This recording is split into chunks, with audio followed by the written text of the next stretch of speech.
Tudo bom, pessoal da Igreja Política e eu, Jefferson Bike, aqui em mais um podcast, falando novamente hoje sobre uma pauta que promete aí ser polêmica nos próximos meses, que é a legalização dos jogos de azar.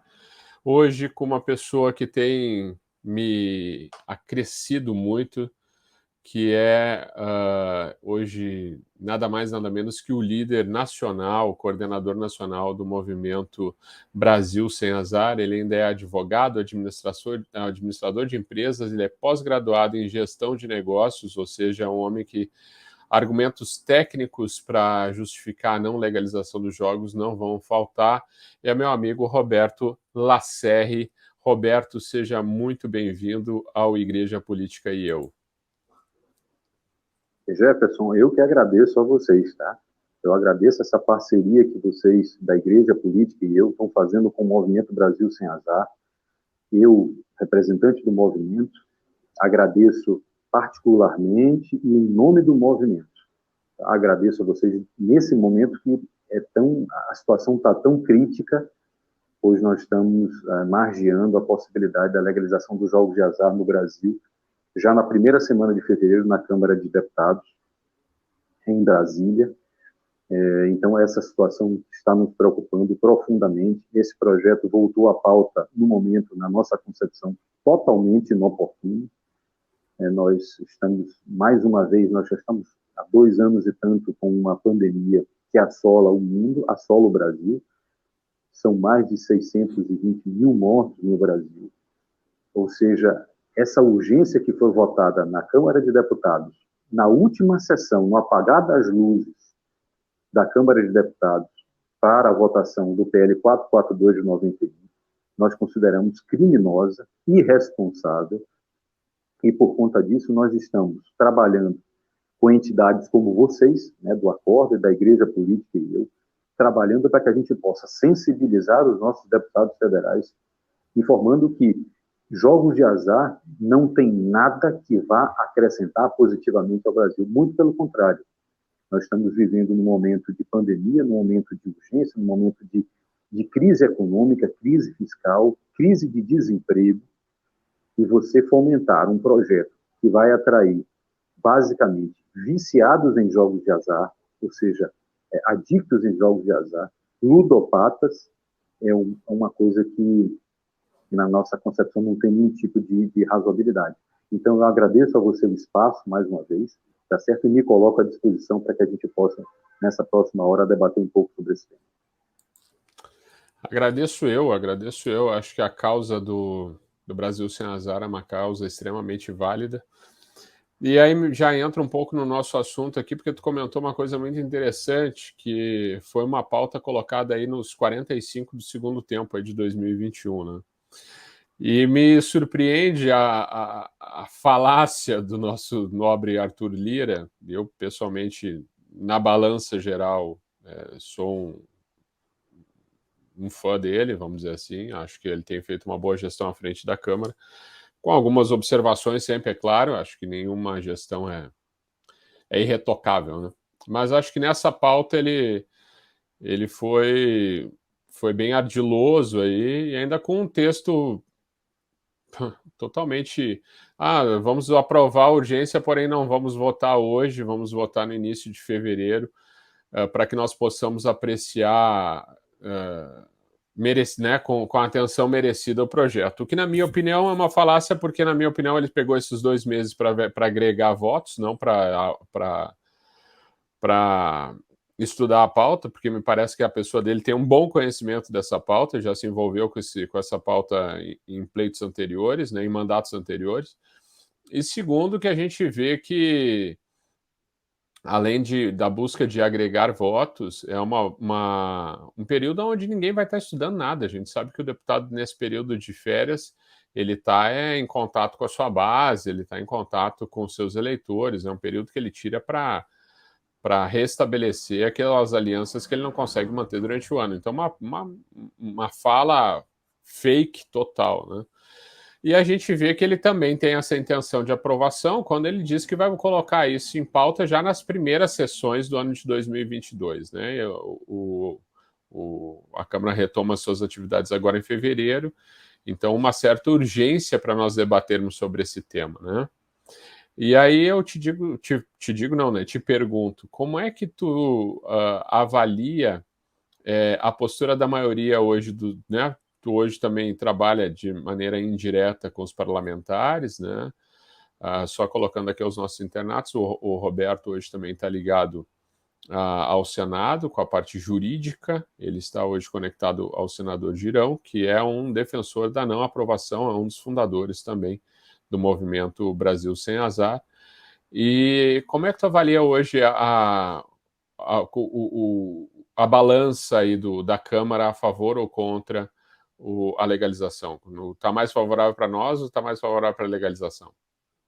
A nossa preocupação, Jefferson, sua pergunta é muito pertinente, é exatamente essa. A nossa preocupação, só um detalhe, eu não estou entrando na questão do mérito do Arthur Lira, tá certo? Eu não estou entrando na administração que ele tem feito à frente da Câmara de Deputados, tá certo? Algumas matérias controvertidas, sem dúvida nenhuma, mas essa matéria, ressaltando, né, e repisando, ele foi extremamente infeliz em colocar em votação uma questão que, na nossa concepção, não tem a menor urgência nesse momento. A urgência nesse momento é de salvar a vida de brasileiros, é de fazer com que os brasileiros tenham saúde, que é o que está faltando efetivamente aqui no Brasil, ou seja, a situação aqui está muito complexa, já vinha, né, desde muitos governos, essa situação complexa em relação à saúde, a falta de saúde dos brasileiros, ou seja, o SUS é um sistema fantástico, comparado ao resto do mundo, é um sistema único, na concepção mesmo da palavra, um sistema único, diferenciado, mas a gente sabe o quanto isso ele ainda não atende a maioria da nossa população. E nesse momento de pandemia, a população está extremamente assustada. Eu nunca vi um pânico tão grande quanto durante essa pandemia, tá certo? E aí incorreram em diversas situações que envolvem a economia brasileira, que já vinha, né, mostrando falhas, já vinha mostrando situações de que não estaria pegando um ritmo interessante, e com a pandemia, sem dúvida nenhuma, com os lockdowns que foram impostos, sem dúvida nenhuma, a economia sofreu um impacto muito grande. E agora eles estão dizendo que os jogos de azar vão afastar todo esse tipo de problema, vão resolver o problema do Brasil em relação à questão fiscal, o que é uma grande falácia, o que é uma grande narrativa mentirosa. Eu digo a palavra realmente mentirosa. Em relação à pergunta que você fez, é preocupante, tá? Pela votação que nós tivemos. E aí eu vou me abrir muito, Jefferson, com o seu público, com a votação que nós tivemos em relação à urgência, mostrou claramente que os deputados federais estão mais propensos a votar favorável à legalização dos jogos no Brasil.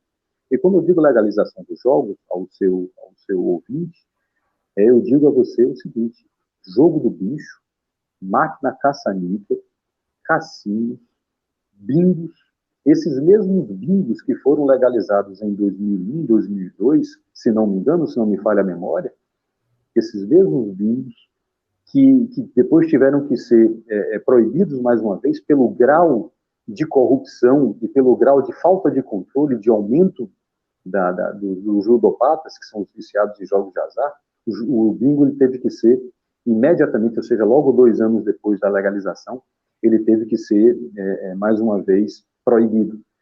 Por que é que os jogos de azar hoje vão ser diferentes? Não há nada que nos leve a pensar que a legalização dos jogos de azar acontecendo agora em 2022, com fé em Deus, não vai acontecer, e com fé em Deus no nosso trabalho não vai acontecer.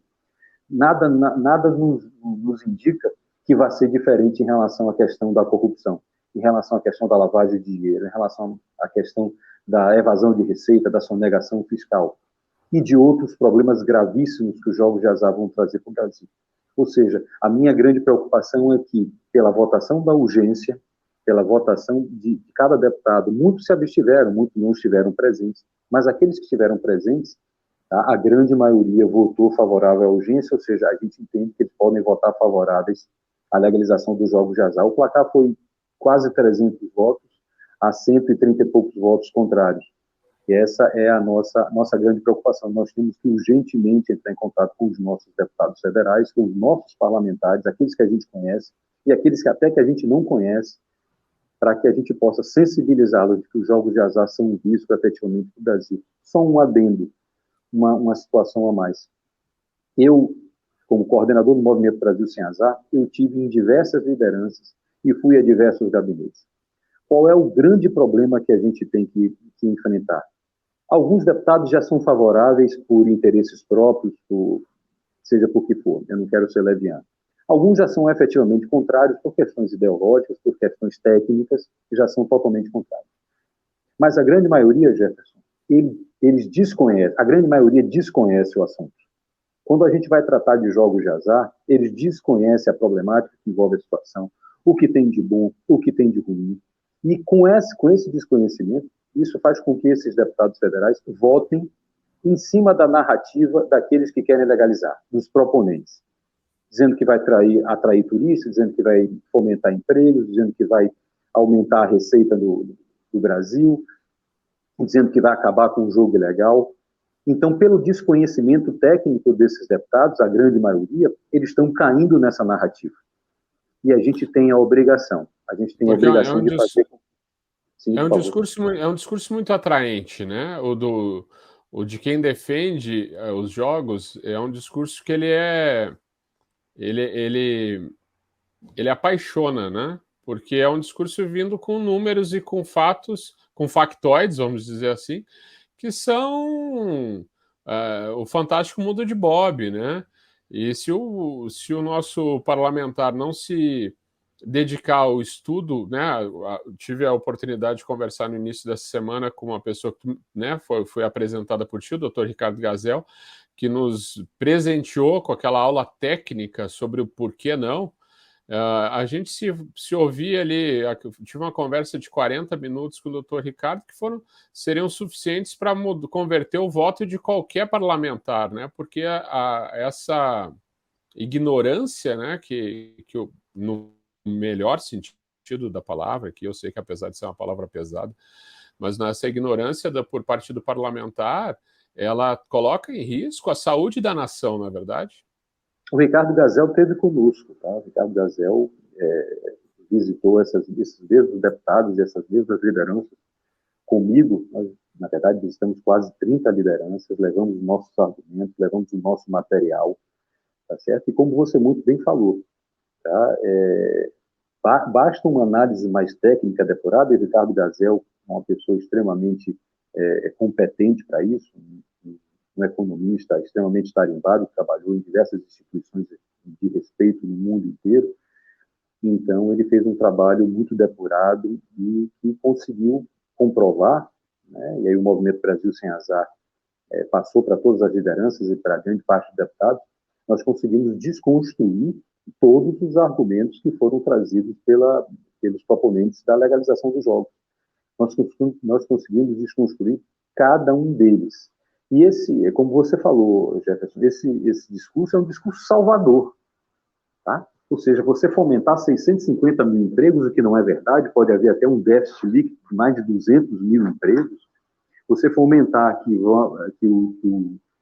os jogos de azar vão atrair turistas estrangeiros, se você fizer uma comparação com Las Vegas, que é a meca do turismo, que diz que apenas 14% são turistas estrangeiros em Las Vegas, e desses 14%, apenas 4% dizem que vão a Las Vegas para jogar, eles vão para lá para fazer outras coisas, né, pelos atrativos de Las Vegas, e você dizer que vai atrair turistas estrangeiros do Brasil, você dizer que o jogo legalizado no Brasil vai acabar com o jogo ilegal, o que na verdade é uma mentira, porque pode fomentar o jogo ilegal, porque você pode ir num cassino legalizado num dia, e depois você pode não querer se deslocar para aquele mesmo local, que pode ser longe da sua casa, pode ser em outra cidade, e aí você vai procurar um cassino ilegal na sua própria cidade, porque você já se viciou, porque você gostou da prática. Ou seja, o discurso de quem está querendo legalizar os jogos de azar no Brasil, na situação pandêmica que nós vivemos, na situação crítica econômica e de emprego que nós vivemos, é um momento oportuno para eles, mas é um momento em que a narrativa ela não pode se ser confirmada, porque todos esses argumentos são argumentos falaciosos que não se comprovam por números. E uma outra situação, já. O lucro, ele vai ser privado. O lucro dos jogos de azar, ele vai ser privado, mas o custo vai ser social. Ou seja, o custo de fiscalização, o custo de controle de segurança, o custo de problemas mentais que vão ser desencadeados. No Brasil, podemos chegar a 10 milhões e meio de brasileiros viciados em jogos de azar. Ou seja, o custo social ele vai ser implantado à nação Brasil, aos estados. E o lucro vai ser privado dos jogos de azar, ou seja, dos donos das bancas que fazem efetivamente as bancas exatamente para que eles possam ganhar, porque senão o projeto ele não se mantém. Então, todas essas questões precisam ser levadas aos nossos deputados, precisam ser levadas à nossa sociedade. A nossa sociedade ela não está focada em jogos de azar. A nossa sociedade hoje está focada em pandemia, em desemprego, em crise fiscal, em inflação, e não está focada em jogos de azar. Então, nós consideramos esse momento de votação de uma urgência na Câmara de Deputados totalmente inoportuno, criminoso e irresponsável. Quando tu fala de custos para o Estado, é uma das minhas maiores preocupações, porque eu acho que a gente tem aí, além desses custos operacionais, realmente o custo de saúde pública, ele me preocupa extremamente, né? Como tu bem falou no início da nossa conversa, nós temos um sistema de saúde que, e eu até falei isso com o Dr. Ricardo, que bem ou mal atende a nossa população, mas atende no básico, né? Atende na clínica geral, atende num especialista ou outro, oferece algumas cirurgias, enfim, a gente sabe que o nosso sistema de saúde, por mais que pudesse estar melhor, ele atende a nossa população, mais do que a maioria dos outros países, inclusive países bastante desenvolvidos. Porém, o braço de saúde mental do SUS, ele é bem fraco, né? E a gente vê que seria o braço que mais precisaria de suportar as consequências da implantação dos jogos de azar, e nós não conseguiríamos atender essa população, né? Então, seria uma população que estaria doente e desatendida, né? Então, isso me preocupa muito. E eu tenho tido, só compartilhando aqui com nossos internautas, tenho tido com o Roberto algumas reuniões e alguns testemunhos têm surgido no meio dessas reuniões, dos grupos que nós temos em comum. E aí ontem, na reunião que nós estávamos, vieram alguns testemunhos que me chocaram, né? Um deles do pastor William, que é um querido amigo do Movimento Acorda, nosso coordenador nacional do Movimento Acorda, mandou ele meu abraço, inclusive.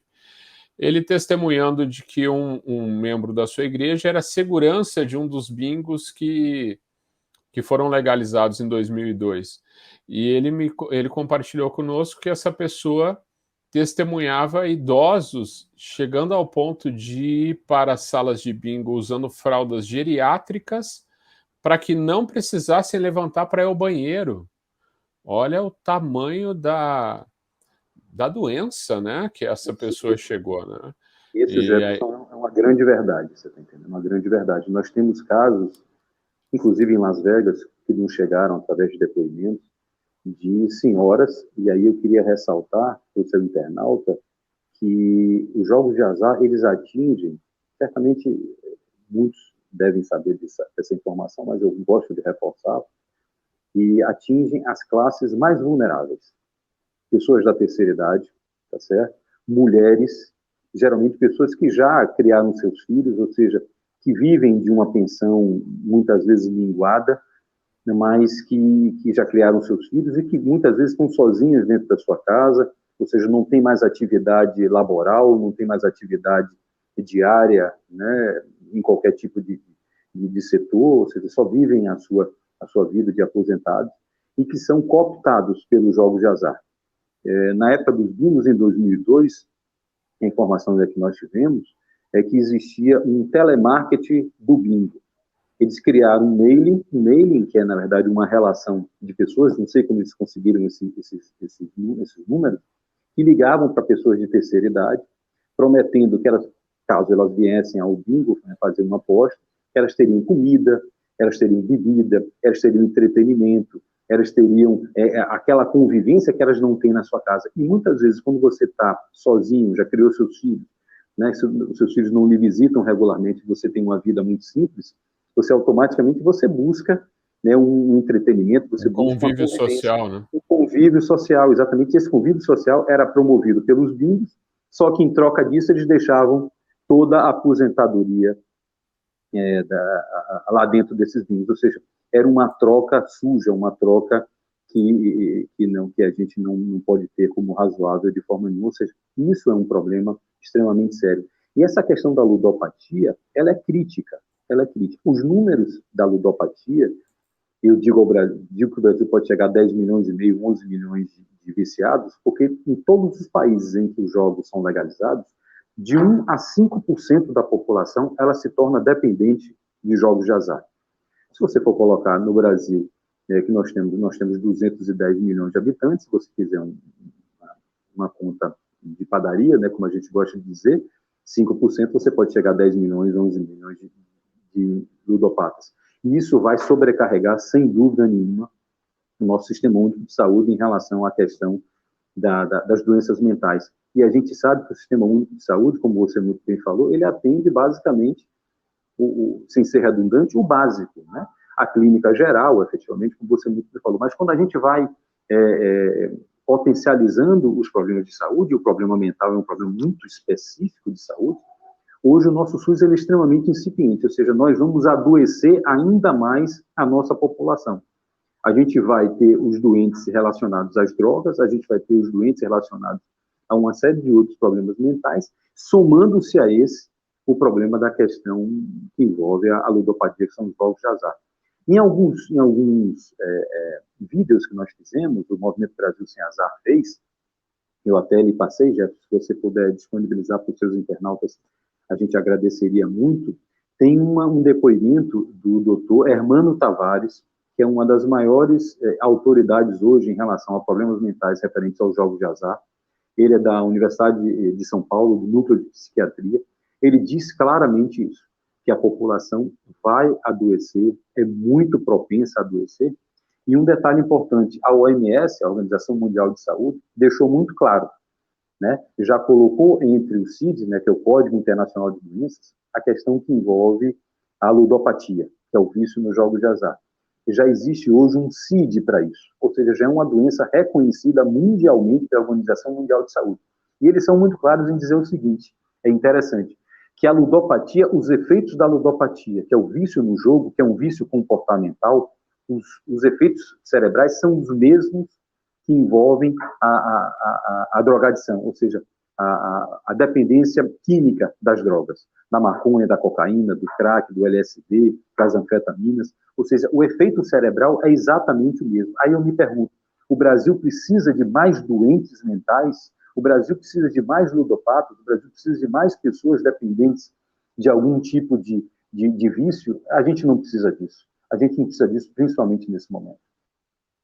O que me preocupa, na verdade, também, paralelamente a isso daí, e aí já só fugindo um pouco do nosso tema direto, mas eu acho que paralelamente vem aí, também os jogos eletrônicos que hoje estão dentro das casas das pessoas, né?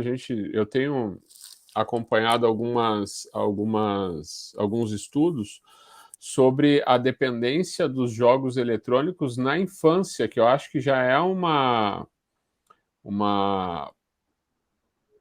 precedente, vamos dizer assim, para os jogos de azar, né? Porque a gente acho que o menino começa a jogar o joguinho eletrônico ali, o videogame, sem nenhuma restrição, a gente já começa a ver depois, hoje, uma possibilidade de apostas dentro dos próprios dispositivos eletrônicos, e dali para o cara partir para um cassino é um pulinho, né? Mas esse foi só um parênteses de uma preocupação pessoal minha.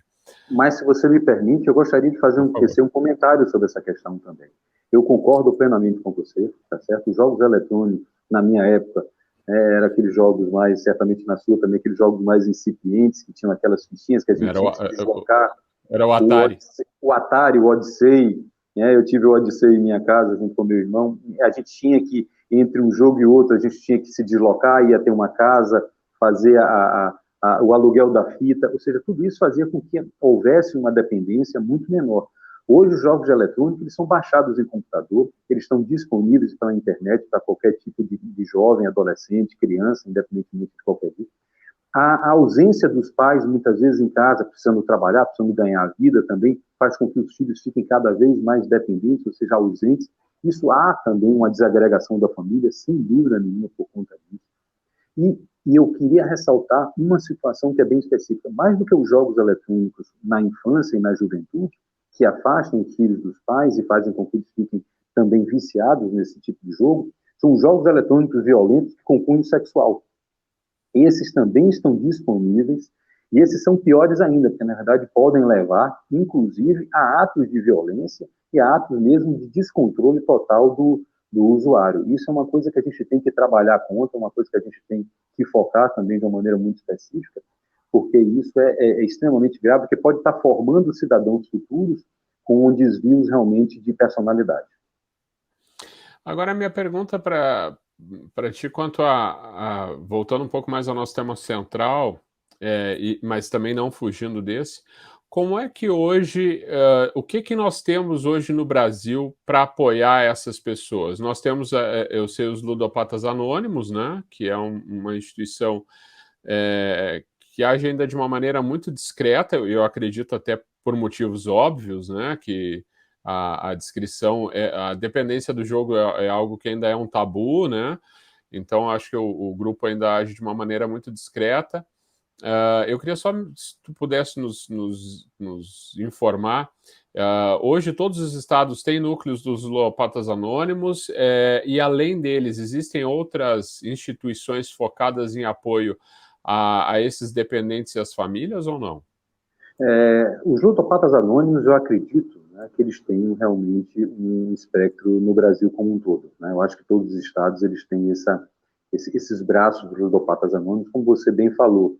Eles são extremamente restritos em relação à participação em eventos, em situações desse momento, exatamente por conta de proteger a imagem, proteger a personalidade de quem está num momento extremamente complexo, extremamente complicado, que pode levar, inclusive, ao suicídio. Então, nós acreditamos, nós procuramos, inclusive, também os Ludopatas Anônimos, mas eles são extremamente restritos em relação a dividir a realidade deles conosco. Mas eu acredito, sim, que eles têm um espectro no Brasil como um todo.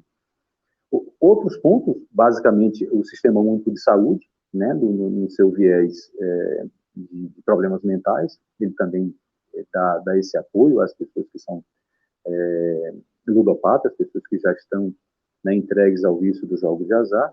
Clínicas particulares, psiquiatras e psicólogos. Eu acho que, na verdade, o psicólogo nem tem uma função muito efetiva nesse momento. Eu acho que mais o psiquiatra, porque já é uma doença constatada. Claro que o psicólogo tem a sua importância a nível de acompanhamento. Então, clínicas particulares, psiquiatras e psicólogos nesse sentido. Tá entendendo?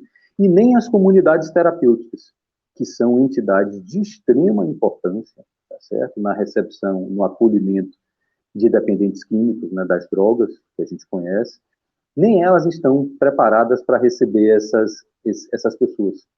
Você está entendendo? Ou seja, existe hoje, realmente, Jefferson, um déficit muito grande de entidades que possam apoiar os ludopatas. Existem também os grupos de ajuda dentro das universidades, e eu queria citar aqui, ressaltar e fomentar a importância do Grupo Anjo, que é coordenado pelo Dr. Hermano Tavares, que é da USP, do Departamento de Psiquiatria da USP, e que eles fazem esse estudo detalhado, estudo depurado. Então, eles têm esse grupo com uma série de psiquiatras renomados, psiquiatras de extrema tarimba nesse assunto, e que eles também ajudam pessoas nesse sentido. Mas eu também não vejo esse espectro nas outras universidades, basicamente a Universidade de São Paulo, ou seja, há, sem dúvida nenhuma, um déficit de entidades que cuidem dos ludopatas. O que faria com que, se fosse legalizado os jogos de azar no Brasil, podemos chegar a 10 milhões e meio, 11 milhões de dependentes dos jogos de azar, que houvesse a necessidade de um investimento nessa área no Brasil. E o Brasil hoje não está tendo capacidade de investimento em absolutamente nada. Um dado que eu queria passar para vocês, Jefferson e os internautas, é o seguinte: o Dr. Earl Greenaway é um estudioso da matéria, tá? Até o Dr. Ricardo Gazel, né, fez alguns trabalhos com o Dr. Earl Greenaway, é também um mestre pelas universidades norte-americanas, ele fez um estudo que aí eu remoto ao início da nossa conversa, dos custos sociais. A cada $1, ele fez um estudo que a cada $1 arrecadado com jogos de azar, nos países em que legalizaram os jogos de azar, $3 são gastos com custos sociais, custos que envolvem segurança, fiscalização, controle, investimento na área de saúde. Ou seja, os jogos de azar, eles, na verdade, eles podem ser um grande tiro. Na verdade, eles não podem ser. Se eles forem legalizados, eles serão um grande tiro no pé do brasileiro. Ou seja, em vez de haver essa arrecadação que eles estão dizendo, que na verdade ela não é verdadeira, ela é fictícia, ela não se comprova com nenhuma planilha, eles não mostraram para a gente nenhuma planilha, nenhum estudo dos que querem legalizar os jogos de azar nos mostrou, nenhum estudo nos mostrou o custo social que envolve isso aí. Eles só falam das coisas boas e não vendem, eles só vendem as coisas boas e não mostram as coisas ruins.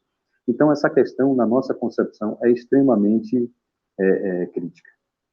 E o que muito bem dito por ti recentemente, agora na nossa conversa, é que esse $1 fica no bolso do empresário e os 3 no bolso do Estado, né?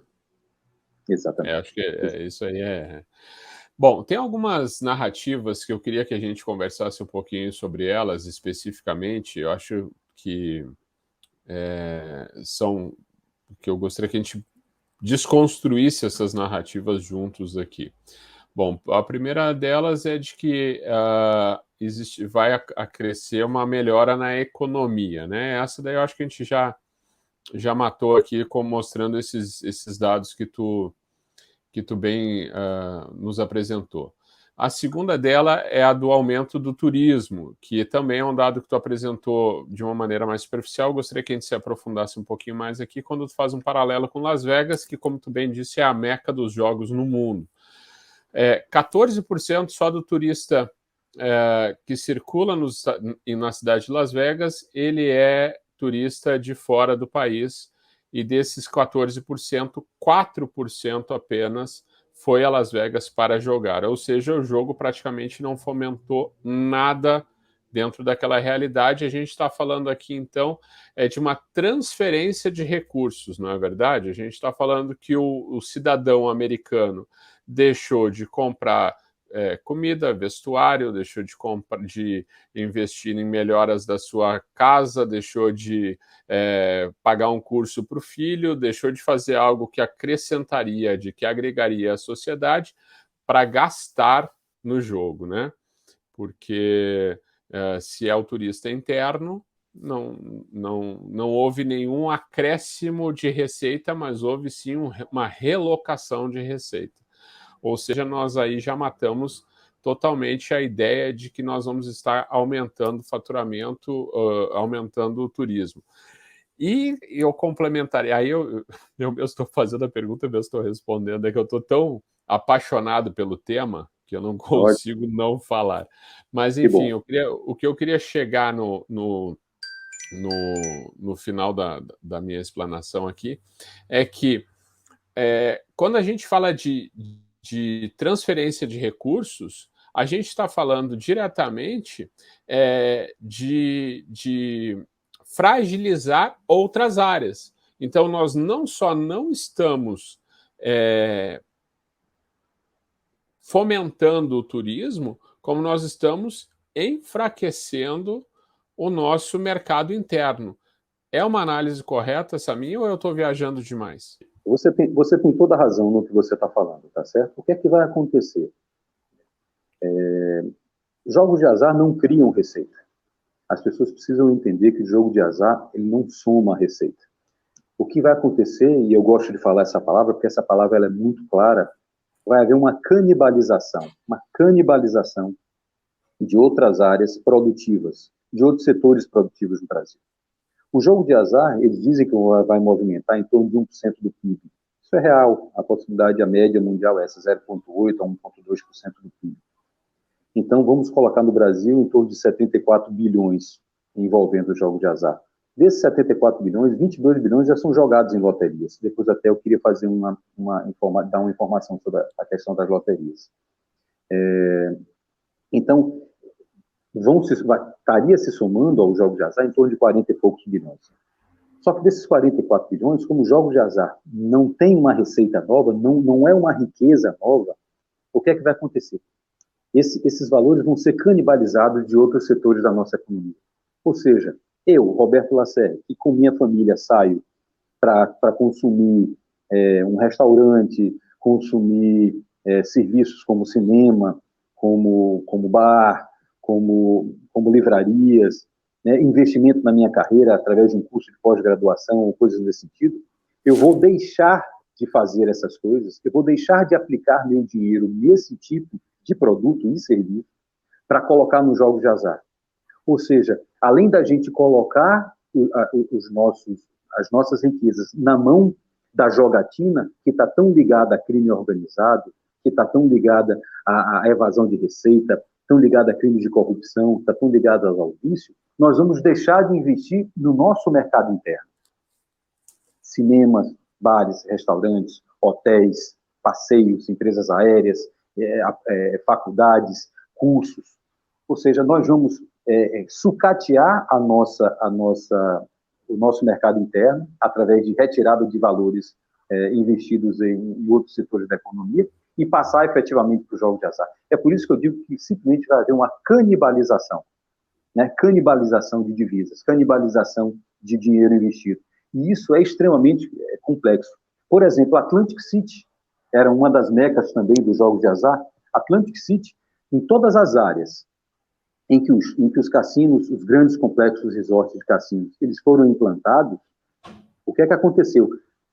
O comércio em volta dos cassinos, eles deixaram de existir. Faliram muitas empresas. Ou seja, isso é terrivelmente pernicioso em todos os sentidos, porque na verdade vai ser investido dinheiro nos jogos de azar, e vai ser terrivelmente pernicioso para o nosso mercado interno. Né? Então, mais um motivo para que a gente seja totalmente contrário a essa legalização dos jogos de azar no Brasil.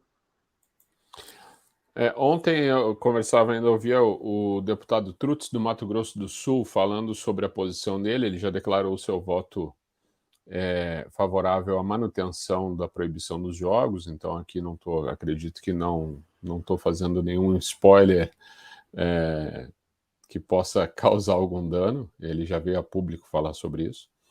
E ele, como deputado de um estado de fronteira, ele falou do dano que aquela legalização temporária que nós tivemos em 2002 trouxe para o estado do Mato Grosso do Sul, haja visto que os canais de tráfico de drogas, né, os traficantes e outros tráficos também, não só o de drogas, mas como de armamento ilegal e, enfim, outras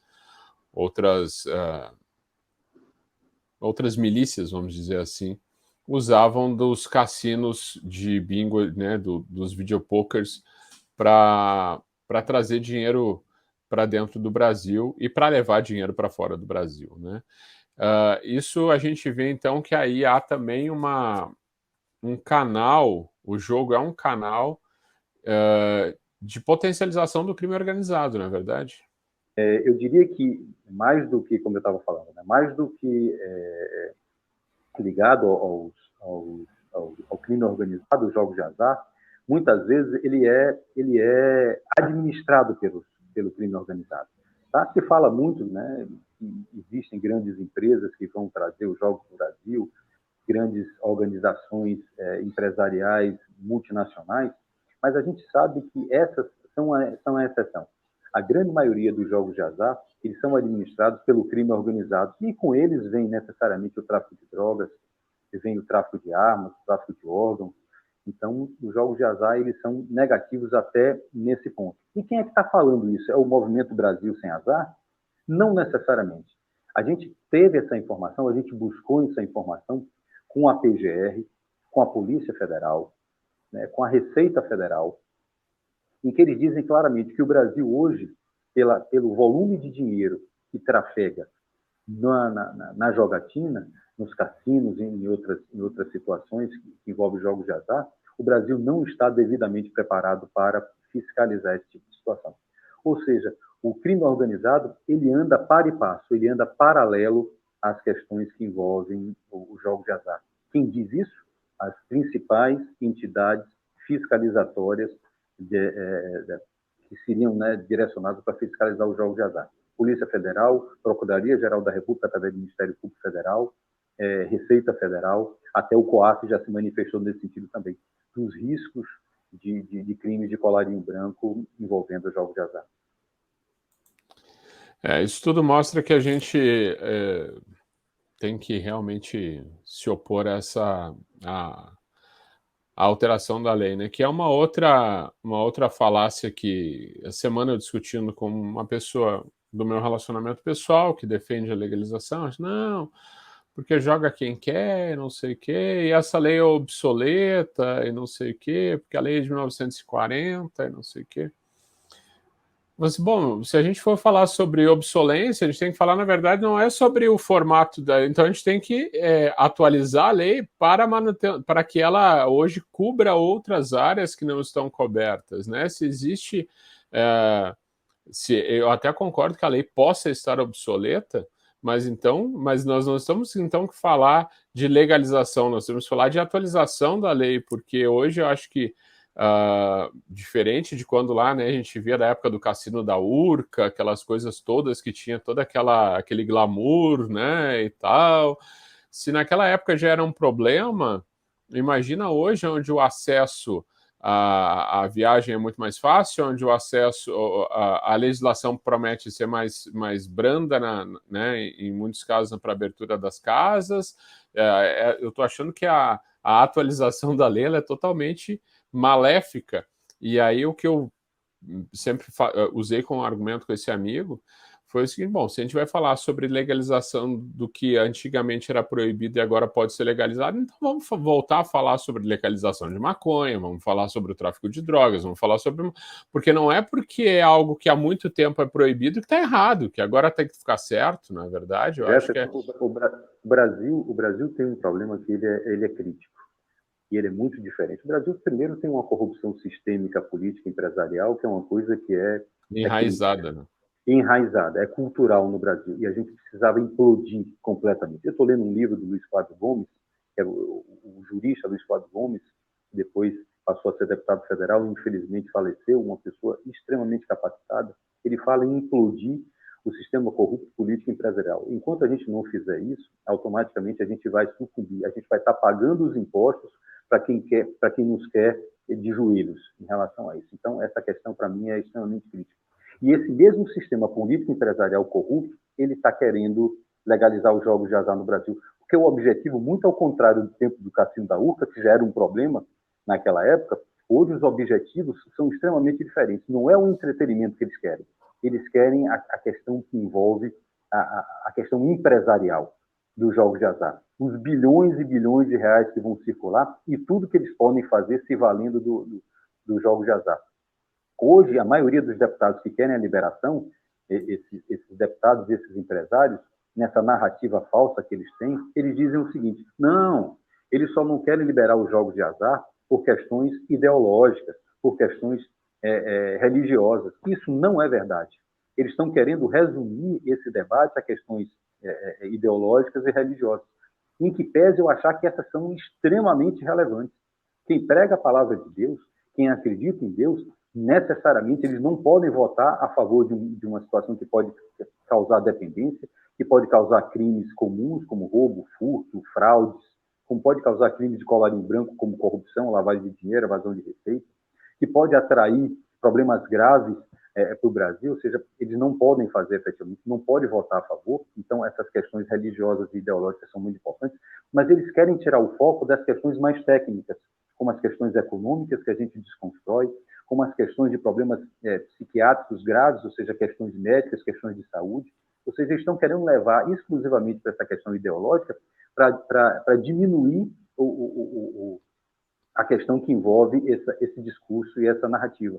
Então, isso é extremamente crítico e a gente precisa, né, ter os olhos abertos de quem quer legalizar os jogos de azar no Brasil, vão querer desconstruir o nosso discurso, resumindo-os e simplesmente as questões que envolvem as questões ideológicas e religiosas, ao passo que nós temos argumentos que derrubam completamente os fundamentos que eles estão usando para legalizar os jogos.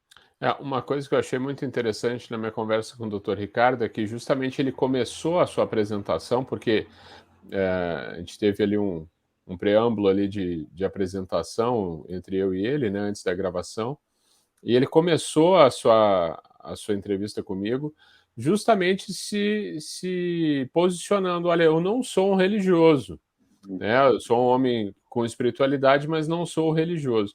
O que aqui no canal até foi uma novidade, porque geralmente conversamos com pessoas que comungam da fé cristã, independente da sua denominação, do seu viés, mas ele já chegou ali dando uma cacetada. Olha, eu vim aqui apresentar, né, nas entrelinhas ele disse assim, ó, eu vim aqui falar de argumentos técnicos, eu não vim aqui falar de religião, não vim aqui falar de nada. E foi uma entrevista extremamente esclarecedora, inclusive um testemunho de um amigo, inclusive de um grupo em comum que nós estamos, depois até me chamou, dizendo que compartilhou com um amigo dele o link da nossa entrevista. Esse cara mora nos Estados Unidos, é uma pessoa que vai com uma certa frequência a Vegas para brincar, vamos dizer assim, falou assim, olha, eu nunca me identifiquei como um jogador compulsivo, fui a Vegas para ver shows, fui a Vegas para isso, para aquilo, para aquele outro, por estar lá, acabei indo ao cassino e tal. Mas depois de ouvir os argumentos do Dr. Ricardo Gazel, de maneira muito técnica, estou revendo o meu ponto de vista em relação aos jogos. Então, assim, a nossa conversa aqui ela não tem nenhum objetivo ideológico. Claro que nós somos norteados por ideologias em tudo que nós fazemos, né?